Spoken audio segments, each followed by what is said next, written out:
Bismillahirrahmanirrahim. Assalamualaikum warahmatullahi wabarakatuh. Alhamdulillah ala ihsanih wa syukru lahu ala taufiqi wa imtinanih. Ashhadu an la ilaha illallah wahdahu la syarika lah ta'ziman li sya'nih wa ashhadu anna Muhammadan abduhu wa rasuluh ad-da'i ila ridwanih. Wassalatu wassalamu ala alihi wa ashabihi wa ikhwani amma ba'd. Puji syukur kehadiran Allah Subhanahu wa taala. Alhamdulillah, Allah tetap mencurahkan nikmatnya yang sangat banyak dan tanpa berhenti walaupun hanya sekejap mata. Salawat beriringkan salam kepada Nabi kita tercinta Nabi Muhammad sallallahu alaihi wasallam. Biasanya di setiap 2 pekan sekali, di pekan genap, kita bersama-sama di masjid yang kita cintai ini mempelajari salah satu kitab yang memuat hadis-hadis Nabi sallallahu alaihi wasallam, Bahjatul Qulubil Abrar, mutiara hikmah penyejuk hati. Namun di kesempatan yang berbahagia ini, maka kita akan angkat tema sekitar bulan Ramadan. Sekitar bulan Ramadan, yaitu semerbak bulan Ramadan.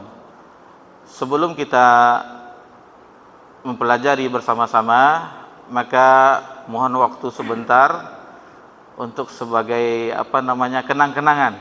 Alhamdulillah, sudah berapa bulan kita bersua di sini, maka sebagaimana sabda Nabi sallallahu alaihi wasallam, tahadu tahabbu.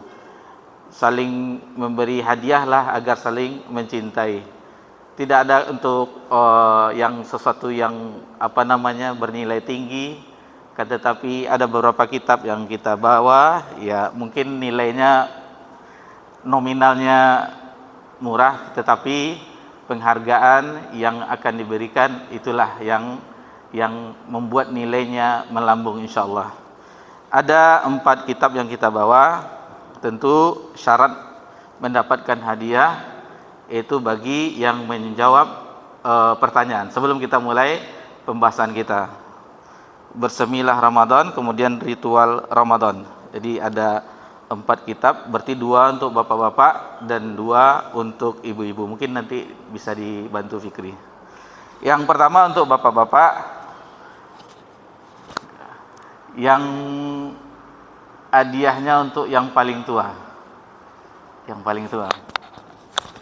Ada yang 70 lewat Pak umurnya. Tolong Fikri Bapak. Itu penghargaan kepada orang tua kita. Masya Allah. Ya. Kemudian untuk ibu-ibu Fikri. Ibu-ibu yang paling tua Fikri. Tolong Fikri. Bilang aja gitu, Bu, siapa yang paling tua Bu? Kasih nanti.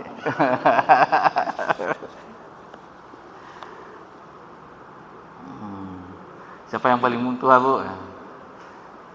Kalau ada yang ngaku paling tua, berarti itu tuh. Nah apa-apa, itu dibantu sama Pak Salman nanti. Yang kedua, pertanyaannya, pertama untuk bapak-bapak juga, yang pertanyaannya adalah tolong dijelaskan mengenai puasa dan bulan Ramadan yang diketahui.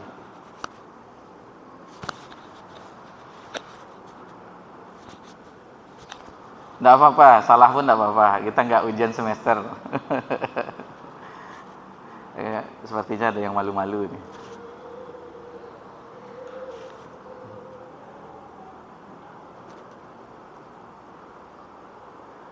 Atau kita lempar ke ibu dulu, Fikri. Siapa tahu ke ibu ada yang semangat kan?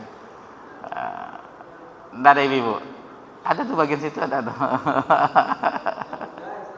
Tidak apa-apa, ada kan paling tua. 21 umurnya paling tua, berarti kasih ke dia. Ke ibu Fikri.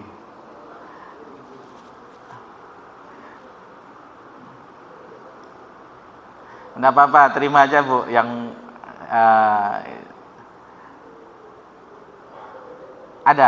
ada ibu-ibu yang mau jawab.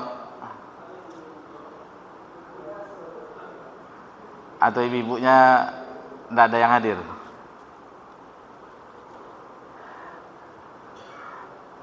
Atau kasih aja ke ibu-ibu, nggak apa-apa, nggak masalah. Kemudian yang bapak-bapak yang mau mencoba menjawab, Pak,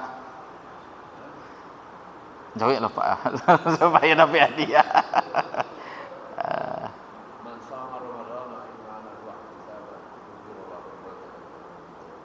Apa tuh Pak artinya?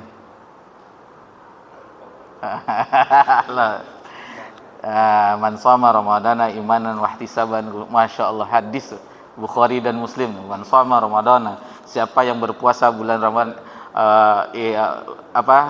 dengan perhitungan dan wahtisaban, imanan wahtisaban, dengan iman dan perhitungan, ghufira lahu ma taqaddama min zambi, maka akan diampuninya dosa-dosanya yang telah. Masya Allah, barakallahu fikum. Yang penting ada. Alhamdulillah, kegiatan pertama sudah kita lewati, maka insya Allah kita akan memasuki ke pembahasan kita. Diambil dari Risalah Ramadan oleh Abdullah Al-Jarullah yang menulisnya. Bapak-bapak, ibu-ibu yang semoga diberkahi dan dirahmati oleh Allah Subhanahu wa taala. Yang pertama yang kita singgung bahwasanya segala sesuatu ibadah, seluruh ibadah, agar ibadah tersebut sempurna, maka harus memenuhi dua syarat, dan ini pernah kita singgung di kajian kita di awal-awal. Yang pertama, yang paling ikhlas. Apapun ibadahnya, terlebih di bulan Ramadan, insya Allah kita berada di tanggal 16 Sya'ban di tahun ini, sekitar 2 pekan lagi insya Allah kita akan memasuki bulan yang penuh keberkahan, bulan yang penuh ampunan, bulan yang penuh kasih sayang Allah Subhanahu wa taala, bulan yang diimpi-impikan oleh orang yang beriman, bulan yang memiliki rahasia yang banyak dilupakan oleh sebagian kaum muslimin dan muslimat. Bulan Ramadan. Maka hendaklah kita, yang pertama itu ikhlas, yang kedua yaitu meneladani Nabi kita tercinta Nabi Muhammad sallallahu alaihi wasallam, bagaimana Nabi kita yang mulia di bulan Ramadan. Apa saja kegiatan Nabi sallallahu alaihi wasallam di bulan Ramadan? Apakah Nabi setelah sahur tidur sampai zuhur atau bagaimana? Mustahil. Apa yang dikerjakan oleh Nabi kita SAW, itulah contoh terbaik bagi kita umatnya untuk menjalankan ibadah puasa di bulan Ramadan. Lalu apa saja kegiatannya? Dan itu sudah dikumpulkan oleh ulama kita. Mungkin kita tidak semua akan membahas sedetail-detailnya, namun bekal yang sedikit ini menjelang bulan yang mulia tersebut, kita ingat kembali, kita review tahun yang lalu atau tahun-tahun, apalagi bapak-bapak kita yang sepuh, itu sudah puluhan kali Ramadan berlalu, sudah puluhan, mungkin ada yang sudah, misalnya tadi bapak 70 tahun, udah puluhan tahun sejak balik, anggap balik umur 13 tahun, atau sudah mimpi misalnya, maka sudah berapa puluhan tahun itu. Masya Allah, berapa kelipatan kalau seandainya mengetahui sejak balik, berapa pahala yang akan didapat di akhirat kelak. Itu bagi yang memahami. Tetapi kalau bolong-bolong, itu dah parah. Jadi kita ingat, review, dan mengingat kembali ke pelajaran kita. Apalagi ini bukan sembarang bulan. Allah pilihkan bulan ini untuk hambanya agar mendapat medali. Kalau tadi penghargaannya cuman buku kecil, Allah menyediakan medali taqwa. Ya ayyuhallazina amanu kutiba alaikumusiyam, wahai orang-orang yang beriman, diwajibkan atas kamu berpuasa, kama kutiba alal ladzina min qablikum la'allakum tattaqun. Medali takwa yang Allah sediakan bagi orang yang berpuasa. Medali yang sangat berkualitas apabila itu dipandang dari kacamata keimanan. Bapak-bapak, ibu-ibu yang semoga diberkahi dan dirahmati oleh Allah Subhanahu wa taala. Kita harus bekal ilmu, dan Imam Bukhari juga menasihati bagi kita kalau ingin mempelajari kitabnya Sahih Bukhari. Di Kitabul Ilm ada bab khusus. Imam Bukhari menulis babun al-ilmu qabla qaul. Berilmu kita sebelum berkata-kata dan beramal, berbuat. Mungkin Bapak yang dulu pernah bekerja di awalnya dulu Caltex dulu, Chevron terakhir, atau di instansi yang mana saja, awalnya diajarkan dulu, ada trainingnya dulu. Nggak mungkin langsung ada boiler langsung, nggak mungkin. Ada steam, ini berbahaya untuk keselamatan jiwa, tidak mungkin langsung. Ada trainingnya beberapa bulan, baru setelah itu dilepas oleh perusahaan. Begitu juga kita ingin memasuki bulan yang mulia, maka kita harus ada persiapan dahulu. Yang pertama, bekal ilmu. Apa saja yang keutamaan puasa, keutamaan bulan Ramadan, hal-hal yang membatalkan puasa, hal-hal yang fardu sunatnya atau segala macamnya, apa saja yang dibolehkan. Misalnya di siang hari Ramadan, saking senangnya kita ke orang rumah, boleh nak menciumnya? Itu ada fikih. Jadi harus kita ketahui. Nanti bangun tidur siang jam 3 sebelum asar, bangun tidur siang karena istirahat, nanti malam mau tarawih insyaallah, boleh nak gosok gigi atau bersiwak? Itu harus diketahui. Bersiwaknya boleh, kumur-kumurnya boleh, tapi jangan ditelan airnya, dibuang. Nanti kan ada yang tahu dah Ustaz. Itulah rahasia puasa. Tidak ada yang mengetahuinya, siapapun, karena dia antara dia dan Allah. Itu makanya Allah Ta'ala berfirman di hadis kursi, ana ajzibih. Jadi Allah yang akan membalasnya. Kalau amalannya yang lain itu dilipatkan 10 kali lipat atau sampai 700 kali lipat bagi orang yang bersedekah. Sementara puasa tidak ada balasannya. Maksudnya nilai berapanya tidak ada, tetapi Allah nanti di akhirat ketika kita dikumpulkan, di situ Allah akan membalasnya. Bapak-bapak, ibu-ibu yang semoga diberkahi dan dirahmati oleh Allah Subhanahu wa taala. Sedikit kita singgung beberapa poin saja yang bisa kita rangkum di kesempatan yang berbahagia ini, agar kita insyaallah memasuki bulan Ramadan dengan kegembiraan, dengan semangat, dengan impian bagaimana seseorang yang merindukannya. Orang-orang saleh terdahulu ketika 6 bulan menjelang bulan Ramadan, mereka berdoa kepada Allah Subhanahu wa taala agar disampaikan umurnya hingga bulan Ramadan. Dan 6 bulan berikutnya dia juga berdoa kepada Allah Subhanahu, mereka juga berdoa rahimahullah, yaitu agar diterima ibadahnya di bulan Ramadan. Jadi Ramadan ini adalah bulan spesial bagi umat Nabi sallallahu alaihi wasallam, bagaimana dia memperoleh kemenangan.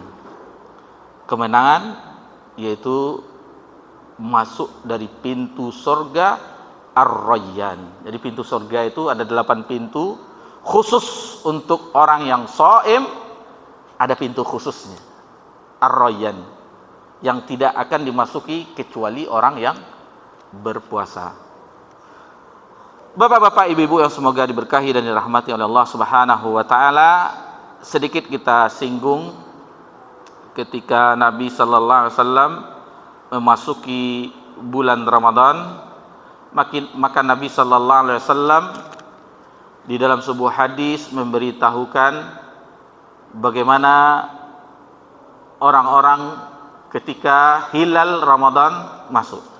Nabi menyebutkan, qad ja'akum syahrul Ramadan, syahrul mubarak.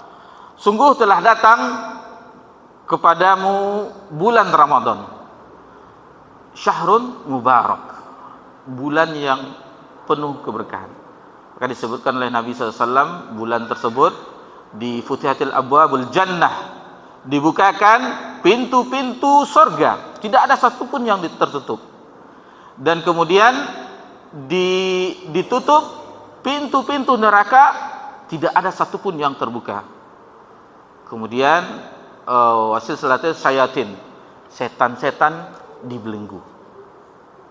Setan-setan dibelenggu. Jadi masih banyak keutamaan-keutamaan, dan di setiap malamnya Allah mengampuni hambanya. Di setiap malam, setiap malam bulan Ramadan Allah mengampuni, membebaskan hambanya dari neraka Allah Subhanahu wa taala. Maka harus hadir di dalam sanubari kita. Mudah-mudahan hamba yang diberkahi, yang diampuni tersebut, yang diselamatkan dari neraka itu, ada tertulis nama kita. Itu harus ada di dalam impian kita, keinginan kita, motivasi kita. Sehingga ketika Ramadan masuk, jangan kita seperti di bulan Sya'ban, Rajab atau bulan-bulan sebelumnya. Sudah berbeda kita. Dan ini adalah bulan madrasah, bulan tarbiyah yang akan mendidik kita, pribadi kita. Contohnya dari hikmah-hikmah puasa, di antara hikmah puasa selain menurunkan syahwat dan yang lain-lainnya, kita juga merasakan dari sosialnya, yaitu bagaimana orang fakir miskin yang tidak makan. Begitulah yang dirasakan, yang tidak ada pasok makanannya. Mungkin kalau kita di Pekanbaru, alhamdulillah mungkin tidak ada yang tidak makan, mungkin ya. Karena kita lihat, saksikan, kita berkeliling. Oh, ada orang minta-minta di lampu merah dan segala macam. Itu jangan main-main, Pak. Besar pendapatannya, sampai belasan juta per bulan itu. Jadi jangan diremehkan juga orang yang minta. Ada, dilihat kadang-kadang mereka walaupun dengan keadaan situ Allah takdirkan dengan seperti itu, tetapi yang tidak makan minimal sekali sehari mungkin ada, istilahnya yang rata-rata kalau kita perhatikan setiap pagi lontong laris terus. Ada sarapan, ada makan siang, ada untuk kita di Pekanbaru. Mungkin di daerah-daerah yang lain, apalagi kalau kita saksikan saudara kita di Syam, di Palestina, bagaimana mereka sahurnya, bagaimana mereka berbahagia ketika berbukanya. Tapi itu sedikit gambaran secara umum. Yang akan kita singgung, yang pertama yaitu tentang makan sahur. Makan sahur, ada riwayat yang dijelaskan jaraknya makan sahur dengan mulai diimsak atau menahan. Itu hadis dari Zaid bin Sabit, sekitar 50 bacaan ayat Al-Quran. Itu jaraknya. Dan di dalam sahur itu ada keberkahan. Nabi SAW bersabda, yang diriwayatkan oleh Imam Bukhari dan Imam Muslim, tasahharu, makan sahurlah, fa inna fis sahuri barakah. Karena di dalam sahur itu, makan sahur itu ada keberkahan. Kalau untuk fisik, otomatis itu menambah kekuatan kita di siang hari. Mungkin di antara kita pernah puasa malalu karena mungkin tadarusnya lama, tertidur, azan, wah, belum sempat makan sahur. Itu berbeda kekuatan fisik kita dengan yang makan sahur, berbeda. Jadi yang jelas di sini Nabi menyebutkan bahwasanya di ketika sahur, dan sahur itu adalah waktu, selain berkah makan sahur, waktunya waktu yang berkah. Karena di situ banyak turun rahmat Allah Subhanahu wa taala. Dan apabila berdoa, maka akan diampuni oleh Allah Subhanahu wa taala. Wabil ashari hum yastaghfirun. Jadi orang-orang yang beruntung di akhirat, di antara cirinya adalah di waktu sahur dia memohon ampun kepada Allah Subhanahu wa taala. Itu mengenai sahur. Adapun tentang berbuka, maka yang tadi sahur diakhirkan, ini ada sedikit kebiasaan kita, ada bunyi tanda sirine, itu belum masuk.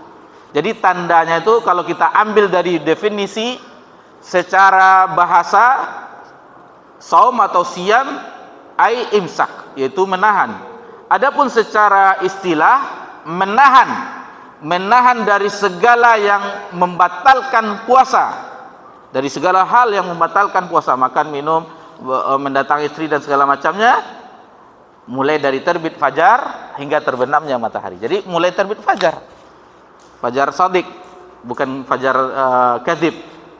Fajar shadiq yaitu dengan azan waktu subuh. Tetapi ada yang menjelaskan juga, bukan berlandaskan nas, itu untuk aba-aba hati-hati gitu. Supaya hati-hati, berarti bunyi sirine, dekat lagi waktu sahur. Ya, tidak masalah. Tetapi seandainya berbunyi sirine kita masih belum habis sahurnya, lanjutkan, enggak apa-apa, enggak masalah. Jangan sampai azan, itu baru sudah habis waktunya. Dan adapun berbuka itu disegerakan untuk menyelisihi orang-orang ahlul kitab. Orang ahlul kitab berbuka puasa setelah melihat bintang-bintang. Berarti sudah agak malam, sudah isya lah, baru nampak bintang-bintang. Sementara umat Nabi sallallahu alaihi wasallam yaitu tenggelamnya matahari. Jangan sampai azan maghrib. Azan maghrib kadang muazzinnya buka puasa dulu kan. Habis pula kolak satu piring baru azan dia kan. Jadi terbenamnya matahari. Nabi sallallahu alaihi wasallam bersabda, "La yazulun nasu bi khairin ma ajjilul fitra wa akharus sahur." Jadi senantiasa umat ini akan berada di dalam kebaikan apabila dia menyegerakan berbuka dan mengakhirkan sahurnya. Ini salah satu rahasia juga kenapa sahur diakhirkan, supaya bisa melangkahkan kaki ke masjid untuk sholat berjamaah subuh. Coba jam 3, kan penyakit lama kambuh, urek parik tagang, urek matokan dua, talalu. Jadi banyak rahasia-rahasia itu kalau kita pelajari, indahnya agama kita itu, indahnya agama kita. Atau masih ada kesempatan, baca Quran, datang ke masjid. Ini ada salah seorang saudara kita, bukan kita Pak, tapi saudara kita yang dia memahami bagaimana pentingnya memanage waktu, mengatur waktu agar bisa optimal untuk membaca Al-Quranul Karim. Jadi biasanya dia azan baru berangkat ke masjid. Di bulan Ramadan sebelum setengah jam sudah berangkat. Salat tahiyatul masjid, baca Quran. Sebelum salat dan sesudah salat ba'diyah, misalnya zuhur, baca Quran lagi 1 juz. Dirutinkannya, alhamdulillah sehari 5 juz. 30 juz bagi 5, 6 hari khatam. Masya Allah. Ini rahasia. Mudah-mudahan kita diberi hidayah bisa mengamalkannya. Kapanlah masa kita lagi untuk bisa dengan banyak dengan Al-Quranul Karim. Dan bulan Ramadan, bulan Syahrul Ramadan unzila fihil Quran. Bulan Ramadan allazi unzila fil Quran hudal linnas, sebagai petunjuk bagi manusia, bainati minal huda wal furqan. Jadi bulan puasa, bulan Ramadan, bulan diturunkannya Al-Quran. Diturunkan dari sisi yang maha mulia, Rabb kita Allah Azza wa Jal. Kemudian dipilih malaikat yang paling mulia, malaikat Jibril, kepada hamba yang paling mulia, Nabi kita tercinta sallallahu alaihi wasallam. Di bulan yang mulia, bulan Ramadan, di malam yang mulia, Lailatul Qadar. berkumpullah semua kemuliaan di firman Allah Subhanahu wa taala. Maka kalau kita berinteraksi dengan Al-Qur'anul Karim, kita akan termasuk orang yang mendapatkan kemuliaan tersebut. Baik. Kemudian yang ini yang sengaja kita ambil yang poin-poin saja, yang poin-poin penting. Adapun yang garis umumnya kami yakin bapak-bapak, ibu-ibu mengetahuinya. Ini yang jarang dibahas mungkin di sebagian dai atau mubalik. Kemudian kita ingatkan juga, yaitu apabila berhadas besar, maka usahakan sebelum terbit fajar sudah mandi janabah, sehingga ketika memasuki fajar kita dalam keadaan suci. Nah, jadi itu rahasia-rahasia yang mungkin jarang dibahas kalau tidak belajar dari kitabus siam, maka akan dibahas perihal-perihal yang sedetail-detailnya. Kemudian yang bisa juga kita ingatkan di kesempatan yang berbahagia ini mudah-mudahan bisa, yang kita simpulkan bisa disampaikan pada kesempatan yang singkat ini. Kalau dilihat alamannya lumayan, itu kita ambil poin-poinnya saja yang akan kita bahas, yaitu memanfaatkan bulan Ramadan dengan sebaik-baiknya. Jangan sampai detik-detik kebahagiaan di bulan Ramadan itu dicuri oleh pencuri. Siapa pencuri yang paling dahsyat di zaman kita ini, yang kita hidup di sini? Yaitu yang ada di telapak tangan bapak-bapak, ibu-ibu. HP. Pencuri yang paling dahsyat di zaman ini. Kalau zaman dulu mungkin televisi. Acara yang di setel gosip-gosip semua. La haula wala quwata. Gosip artis begini. Kalau di Ramadan artis itu pakai jilbab semua. Itu yang ditonton. Gosip-gosip, apa manfaatnya? Dari segi ukhrawinya kita rugi, waktu-waktu detik-detik yang berharga dalam hidup kita tersita. Dan dari segi duniawi tidak ada dapat kita. Apa yang kita dapatkan dari segi duniawi? Apa keluar dari siaran televisi zaman dahulu tuh uang nggak ada kan? Malah kalau di HP paket kita yang habis. Apa manfaatnya? Jadi harus kita tanamkan di dalam hati kita. Dan anggaplah ini Ramadan terakhir. Karena belum ada jaminan. Dan meskipun kita di ambang pintu Ramadan, tidak ada jaminan bagi kita untuk berjumpa dengan Ramadan tahun ini. Siapa yang menjamin? Walikulli ummatin ajal. Allah tabaraka wa ta'ala berfirman dalam surah Al-A'raf, di setiap umat itu memiliki ajal. Iza jaa ajalum la yastakhiruna sa'atan wa la yastaqdimun. Apabila ajal itu telah datang, maka tidak bisa diakhirkan dan tidak bisa pula dimajukan. Mudah-mudahan Allah sampaikan pas di bulan Ramadan itu kita bersemangat, karena juga tidak ada jaminan kita bisa full Ramadan atau sampai separuh Ramadan atau sepekan Ramadan, tidak ada jaminannya. Atau bisa full Ramadan 30 hari Allah sampaikan umur kita, belum tentu di tahun 1446 Hijriah tahun depannya kita bisa bersua dengan bulan Ramadan. Di masjid kita ini saja, mungkin dalam saf kita di Jumat misalnya melihat kanan kiri ada yang kurang. Mungkin di tahun lalu kita masih dengan orang-orang yang kita cintai, dengan ayah kita, dengan ibu kita, orang-orang yang andai tolan yang kita cintai. Tapi di Ramadan ini Allah telah ambil punya. Jadi harus kita optimalkan bulan Ramadan itu. Kalau Allah berikan kita kenikmatan bersua di dalamnya, maka gunakanlah kesempatan itu dengan sebaik-baiknya. Kesempatan emas, hari-hari, detik-detik yang indah di dalam kehidupan kita, kita gunakan untuk kembali kepada Allah Subhanahu wa taala. 11 bulan kita telah menerjang yang Allah haramkan. Allah berikan kita anugerah bulan Ramadan untuk mengikis semua kesalahan-kesalahan kita. Maka berbahagialah jiwa orang-orang yang beriman ketika memasuki bulan Ramadan, apalagi di 10 terakhir. Nabi kita tercinta sallallahu alaihi wasallam beriktikaf untuk mendapatkan Lailatul Qadar, khairum min alfi syahrin, lebih baik daripada 1000 bulan, lebih 83 tahun.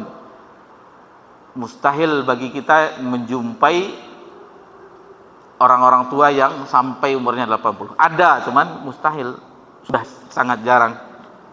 Mungkin di dalam satu RW atau satu kecamatan ada satu. Itu kadang-kadang maaf, sudah ingatannya sudah tidak, sudah pikun. Nah, itu sedikit bagaimana fenomena keadaan kenyataan yang harus kita sadari. Kemudian yang kita ingatkan juga yaitu bulan Ramadan adalah bulan kedermawanan, di mana Nabi sallallahu alaihi wasallam yang diriwayatkan oleh Imam Bukhari dan Imam Muslim dari Ibnu Abbas radhiyallahu anhuma, kata Ibnu Abbas, kana Nabi sallallahu alaihi wasallam ajwadan nas. Adalah Nabi sallallahu alaihi wasallam adalah manusia yang paling dermawan. Kenapa? Karena di bulan Ramadan Nabi store juga hafalannya. Di setiap malam Nabi, di setiap hari Nabi SAW store hafalan ke Jibril. Di ketika tahun terakhir Nabi di bulan Ramadan 2 kali, sempat 2 kali. Jadi Nabi didatangi oleh Jibril di bulan Ramadan, maka kata di akhir hadis itu ajwadal bil khair minarrihil mursalah. Jadi kedermawan Nabi sallallahu alaihi wasallam di bulan Ramadan lebih dermawan, lebih melebihi angin yang berembus. Nabi membebaskan budak, Nabi memberikan ini, apapun bisa diinfakkan, disedekahkan oleh Nabi sallallahu alaihi wasallam. Dan biasanya di setiap masjid ada program iftar, ada program ini, maka seberapapun yang kita mampu, maka usahakan kita ada ikut sebagai donatur atau berapa adanya, seberapapun adanya, yang penting ada, jangan sampai kita di bulan Ramadan memikirkan kue rayu, sepatu anak, baju baru. Itu nanti ibadah kita dulu, itu urusannya nanti belakangan. Belum masuk hilal Ramadan, iklan kue rayu sudah ada yang nawarkan japris. Ini ada, ini Masya Allah. Pas dibalas dengan candaan, puasa belum Pak, Bu. Nah, begitulah. Kadang tentang keuntungan duniawi orang lebih melebihi. Dan kita salut kepada, maksudnya salut dari segi tanda kutip, maksudnya bukan salut dalam keimanan. Kita biasa bermuamalah dengan orang-orang asing, itu 4 bulan sebelum Ramadan dia sudah tahu akan bulan puasa, sudah disiapkannya stok-stok untuk lebaran. Itu yang kue-kue raya itu orang-orang Cina itu. Toko Juwita yang di Cokro Aminoto atau di Jalan Nilam itu orang Cina itu. Itu stok-stok besar itu orang Cina itu. Ini mantap, bulan puasa mantap, naik katanya. Omset naik bulan puasa. Jadi lebih tahu dia bagaimana keuntungan duniawi. Dan bagi pun masyarakat, kalau kita yang kecil-kecil nanti jual perbukaan puasa, itu biasanya di sepanjang jalan banyak untuk berbuka puasa. Jadi membuka salah satu pintu ekonomi di bulan Ramadan. Baik. Kemudian yang bisa kita ingatkan, belum lagi ya Pak ya. Agak dicepatkan Pak, aman Pak. Yaitu dengan menahan seluruh anggota tubuh kita dari hal-hal yang diharamkan oleh Allah Subhanahu wa taala. Jadi puasa itu Bapak-bapak, Ibu-ibu, bukan hanya menahan haus, dahaga, lapar, atau tidak mendatangi istri, bukan itu saja. Tetapi pendengaran kita dijaga, pandangan mata kita dijaga, lisan kita dijaga, seluruh anggota tubuh kita dijaga. Karena Nabi SAW mengingatkan, yang hadisnya sahih diriwayatkan Imam Bukhari, "Malam qauluz zur wal amala bihi falaisa lillahi hajatun fi ayyada'a ta'amahu wa syarabah." Jadi barang siapa yang masih berkata-kata zur, kata-kata yang dosa, apapun jenisnya, mau bicara yang vulgar, berbau porno, dusta, yang berbohong, membuat ketawa-ketawa, apapun. Kemudian kata Allah Subhanahu wa taala, maka Allah tidak butuh apa yang makanan atau minuman yang ditinggalnya. Maksudnya tidak butuh, tidak mendapatkan pahalanya. Atau di riwayat yang lain, rubba shaimun hazzuhu siyamihi ju' wal atas. Jadi betapa banyak orang yang berpuasa hanya mendapatkan haus dan lapar saja. Karena tadi dia cuma hanya menahan tidak makan, tidak minum, atau tidak mendatangi istrinya. Tetapi kembali ke alat canggih tadi, nampak deh. Lagi bapak-bapak nanti tambah muda, Pak. Banyak yang mengkilat-mengkilat mukanya di situ. Waliyadzubillah.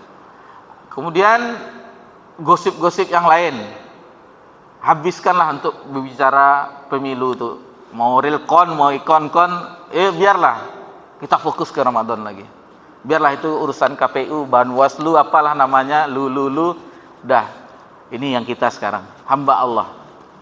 Itu bukan urusan kita. Kita sudah disediakan bagi yang mau, yang nyoblos sudah disediakan, udah 14 Februari dah selesai.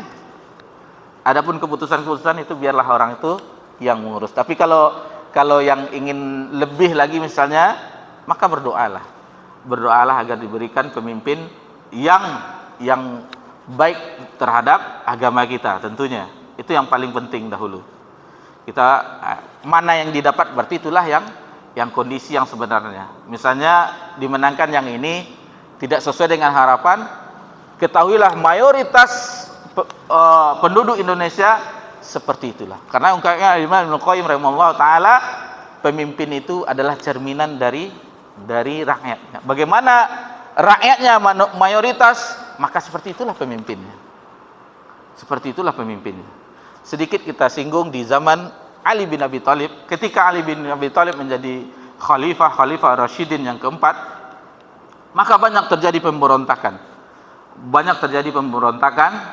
karena pintu fitnah itu terbuka setelah Umar syahid ditikam. Maka terjadi fitnah, datanglah orang ke Ali bin Abi Thalib. Dahulu waktu zaman Abu Bakar, Umar tidak ada seperti ini, tidak ada pemberontakan seperti ini. Lalu Ali mengatakan, dulu waktu Abu Bakar dan Umar saya rakyatnya, sekarang anda ini rakyatnya yang pemberontak ini, katanya. Jadi sesuai dengan cerminannya. Lalu dengan tarawih yang tadi Bapak, man shoma ramadhana imanan wa ihtisaban ghufira. Ada lagi riwayat yang lainnya, man qama ramadhana, maksudnya qama ramadhana, salat tarawih.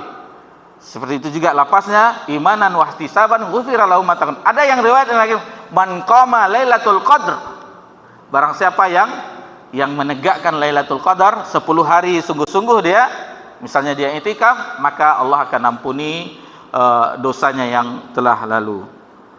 Kemudian masih banyak sebenarnya yang kita bahas di kesimpulan ini, tetapi karena waktu yang terbatas, mudah-mudahan nanti bisa dibaca-baca kembali, mungkin ada ustaz-ustaz yang lain.